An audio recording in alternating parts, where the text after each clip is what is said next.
Hey guys, hope you are all doing well today. So we have a matchup between the forces of Brettonia commanded by Deadly Bunnies, or his in-game name is Japanese Hawk, and he is going up against the forces of Norsca commanded by, I believe his name is Bunta, but we'll check out his name in the end screen. If I got it wrong, I apologize. Anyways, let's get into the Brettonian forces first, and we do have a sub-faction. I believe this is Rapunzel's sub-faction that does come with the unique unit of Henri le Massif. I believe basically his stats say he's a better paladin, I guess. So he does have a little bit better combat capabilities than paladins, making him a unique tool for the Brettonians. He is flanked by Gotrek as well, who is a very, very hard-hitting dwarf, who should be able to knock out most of the large units on the Norscan roster. I believe Gotrek was more of a counterpick to, say, mammoths, which are pretty common to bring against the Brettonians. We have a front line of standard peasant mob, very cheap, and should be able to hold out for a little bit of time before they are knocked out by marauders. A backline of a couple peasant bowmen, two of which have pox arrows, and the remainder are just regular peasant bowmen. Actually, there are one unit of fire arrows, but the ones on the flanks are just regular peasant bowmen. And they do have the beast slayers of Bestone in the backlines protecting them. We have 3 units of field trebuchets as well, going to be forcing the Norscans to advance as quickly as possible.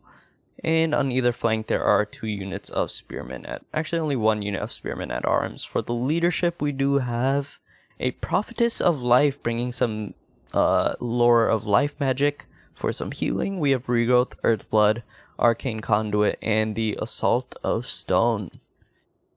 And for the Cavalry Corps, we have 2 units of Grail Knights, very, very powerful cavalry tools. Unfortunately, they aren't numerous enough to combat all the threats of the Norscans, but they do have perfect vigor and some physical resistance, so they will be lasting throughout the battle for a very, very long time.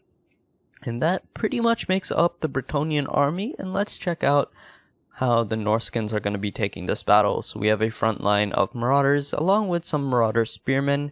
Now marauder spearmen are a little bit of a niche pick. I generally don't prefer them since they don't give much for their cost. Empire and High Elf spearmen give much more for about 50 more gold. These guys really don't deal much damage at all. Though for what they do on the Norscan roster, they are one of a kind. There's not really any infantry for this price that can hold out for as long as they do. So I guess they're a decent pick if you're going with a cheap infantry corps, but generally I tend to shy away from them. But they can hold out for a very long time, as I mentioned. And especially if you're going up against a cavalry heavy army, you may just want to take these marauder spearmen to help hold out on the front lines.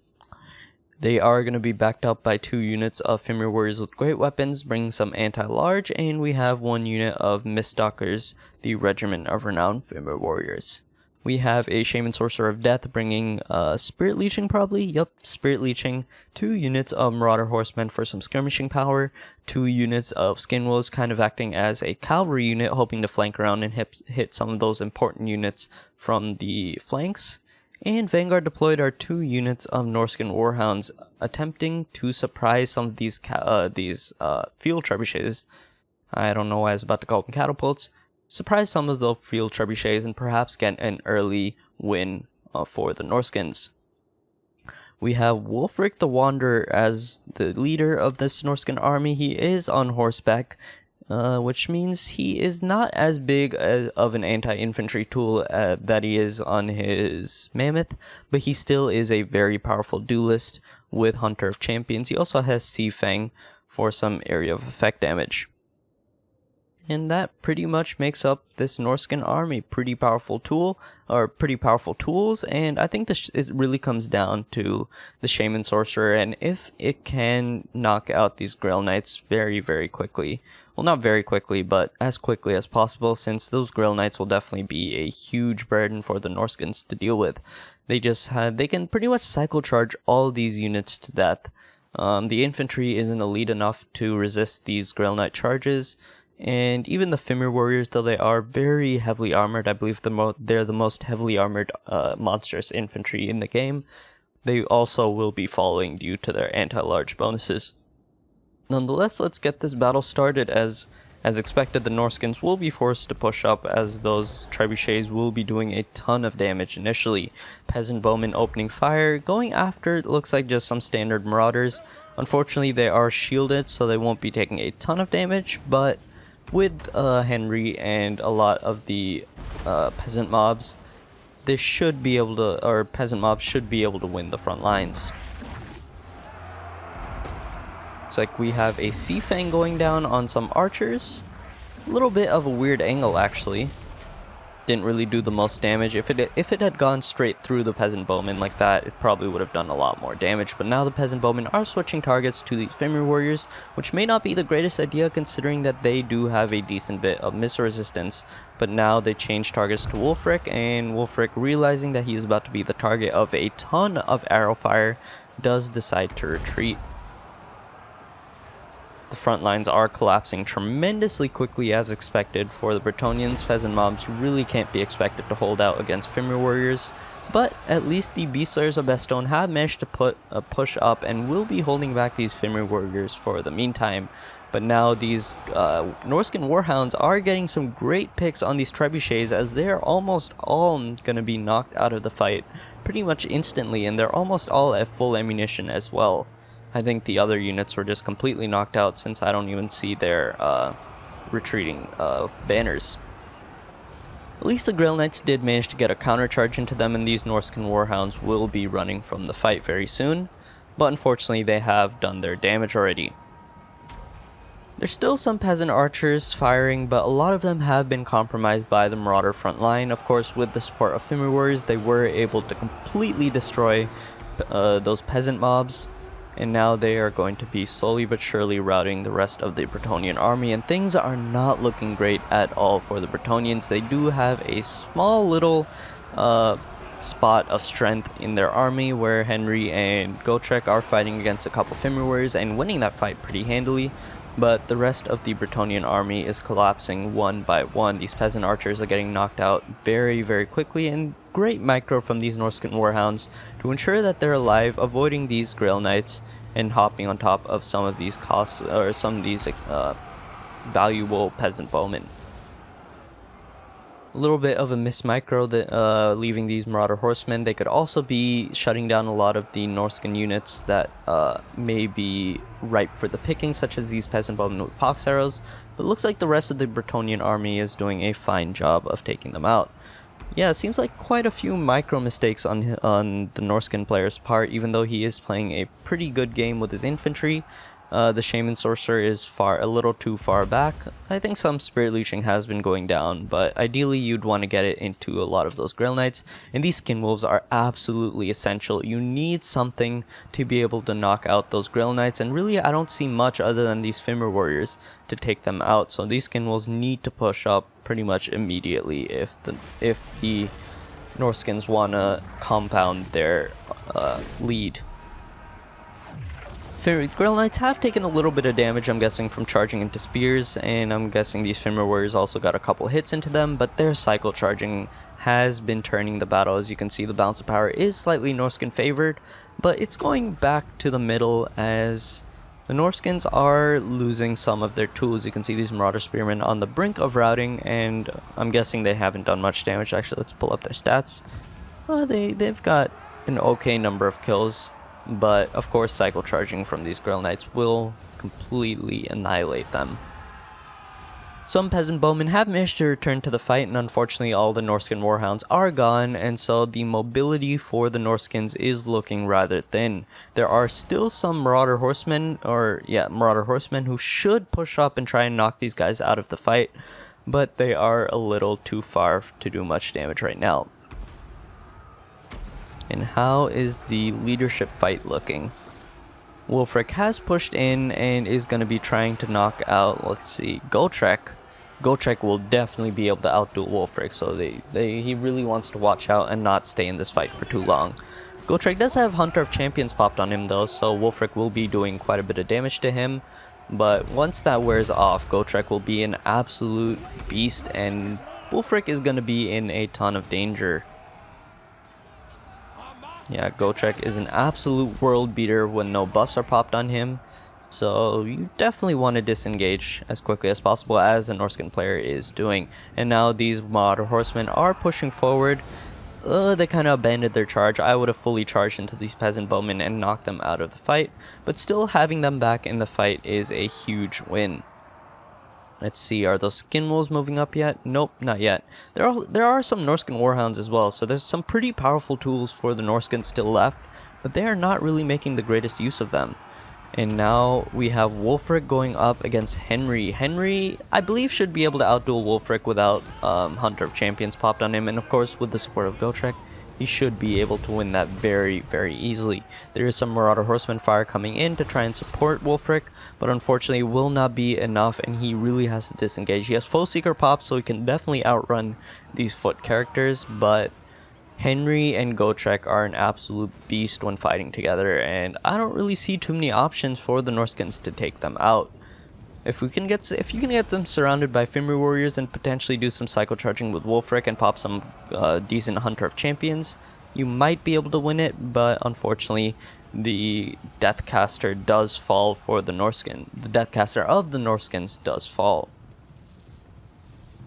Grail Knight still holding relatively firm, 24 models here, 33 models here. And with cycle charging, of course, they can get a ton of value for their models. Let's see how, yeah, 78 charge bonus. They should be able to knock out most of the remainder of the Norscan army, but these Skin Wolves are pushing up, and they should be able to win the fight against Grail Knights pretty easily, especially weakened Grail Knights. Grail Knights getting a counter charge into some Marauder Horsemen, but they will be disengaging as quickly as they can, and now the Skin Wolves are right on their tail. I do think Grail Knights should be faster than Skin Wolves, so if they want to disengage, they will fully be able to. And now unfortunately these Peasant Bowmen will be caught by the Skin Wolves, but the Grail Knights do get a counter charge, and they should be able to do quite a bit of damage to Skin Wolves. Skin Wolves are very squishy units, and even though they can deal a ton of damage to cavalry units such as these Grail Knights, if you don't get the charge in, they probably won't be doing very hot in this fight. Especially with Gotrek returning as well, seems like he gained back a little bit of his HP due to a regrowth.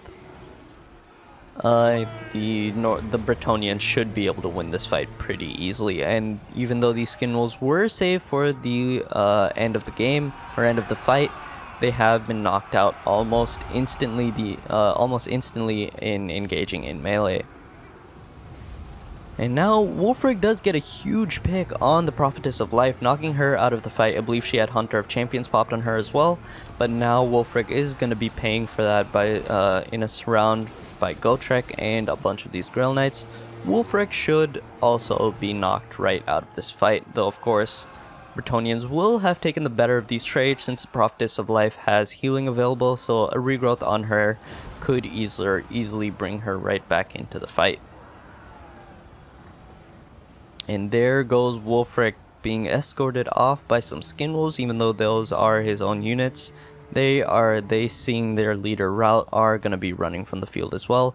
And now the Prophetess of Life is going in to fight Wulfric. Ooh, and he does kill him. A bit surprising considering Wulfric is one of the best duelists in the game, but the Prophetess of Life does win out in the end, though she does have to watch out as some Skin Wolves and Fimir Warriors are hot on her tail, and even one hit from them will likely result in her routing once again, but she does manage to dodge all their hits.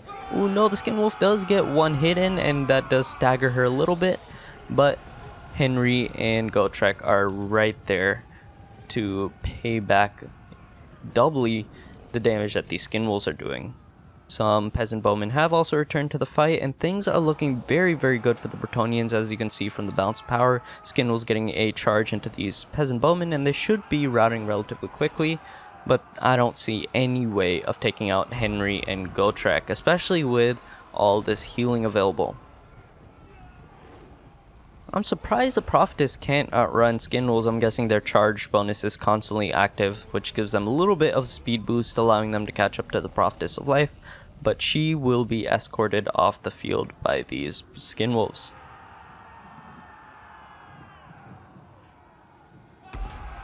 see, rest of the army is routing for the Norskins, leaving pretty much only some skin wolves and Fimir warriors. Fimir warriors have very decent leadership, so they should be staying in the fight for a relatively long time, but there aren't too many options left for the Norskins. I'd say maybe some cycle charging from these skin wolves could bring down Henri, but Gotrek is unbreakable, very hard to take down, and especially if he gets his heal procs off, there's almost no chance for Norsca to win this battle. And unfortunately, even though they had a great start, they managed to shut down a lot of the Brettonian backline threats.